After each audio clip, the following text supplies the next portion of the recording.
ទូកងើក្រុងតាខ្មៅសូមថ្លែងអំណរគុណសពប្រជាជនដែលបានជួយឧបត្ថម្ភដល់ទូកក្រុងតាខ្មៅមួយឯកឧត្តមដុលគឺលើជំទាវឧបត្ថម្ភអាវយឺតចំនួន7រាអាវឯកឧត្តមបណ្ឌិតម៉ៅពិរុនឧបត្ថម្ភអង្គចំនួន200គីឡូក្រាមទៅលើជំទាវថាវិការចំនួន4រៀលឯកឧត្តមឌីសរុនឧបត្ថម្ភអង្គចំនួន1តោន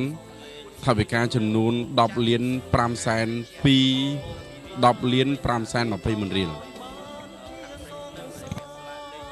32នោះបាទកំពុងតែឆ្លងផុតកំពាន់ទី2ហើយបាទគឺចូលខ្សែទឹកខាងក្នុងទាំងពីរតែម្ដងយើងមើលពីចម្ងាយទៅបាទដូចជាឃើញតែខ្សែទឹកខាងក្រៅបាទកំពុងតែមានព្រៀបបន្តិចបន្តួចប៉ុន្តែ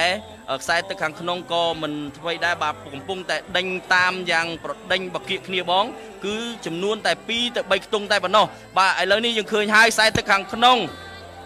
កាមេរ៉ាមានជ័យបាទកំពុងតែ